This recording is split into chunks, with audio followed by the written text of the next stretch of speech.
Bonjour et bienvenue au rapport mensuel de l'USDA pour le mois d'août. On attendait beaucoup les rendements des cultures américaines et l'USDA ne nous a pas surpris. Les rendements ont été augmentés aussi bien pour le maïs que pour le soya et les prévisions de prix des deux grains ont été abaissées. Donc c'est un rapport baissier certes, mais avec quand même des nuances comme on va le voir. Commençons d'abord par le maïs. On a un rendement record de 178,4 boisseaux de l'acre, ce qui donne une production d'environ 14,6 milliards de boisseaux, soit un niveau similaire à celui de l'an passé.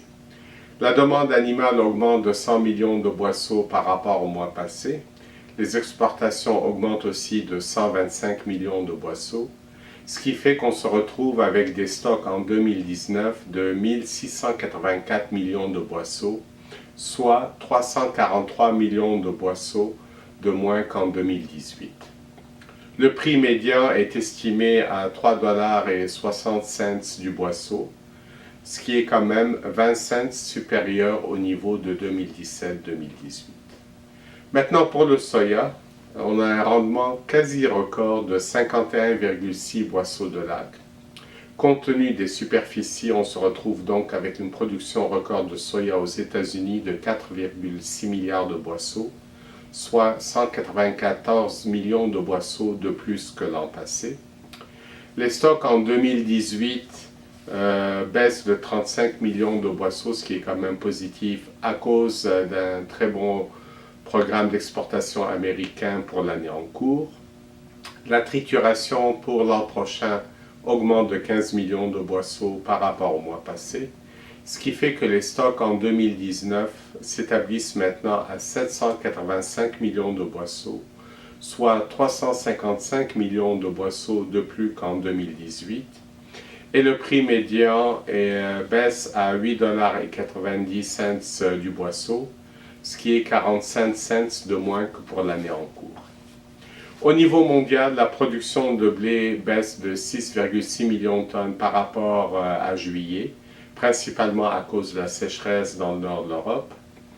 Les stocks en 2019, par contre, ne baissent que de 2 millions de tonnes.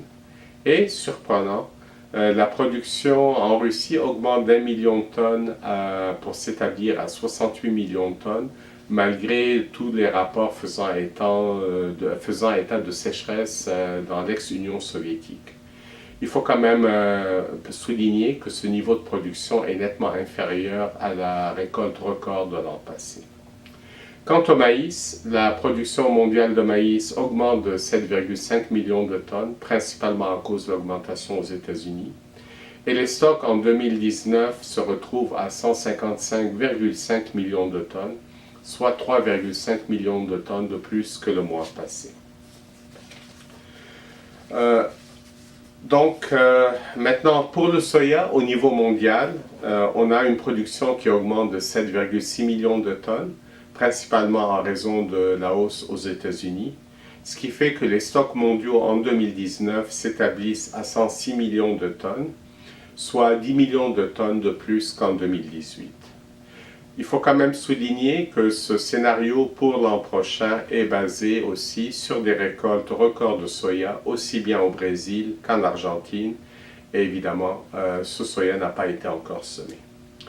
Et puis malgré la guerre commerciale qui fait rage entre les États-Unis et la Chine, les importations chinoises de soya continuent de s'établir à des niveaux records de 96 millions de tonnes pour l'année en cours, et 95 millions de tonnes pour 2018-2019. En conclusion, on a donc un prix du soya qui va baisser aux États-Unis l'an prochain de 4,8% par rapport à l'année en cours. Cependant, le prix du maïs est lui prévu gagner 5,9% et le prix du blé, tout blé confondu, est aussi projeté à la hausse de 7,8%. Le maïs étant soutenu par les mauvaises récoltes passées en Argentine et au Brésil, tandis que le blé est lui soutenu par les réductions de production aussi bien en Europe qu'en Russie et Ukraine.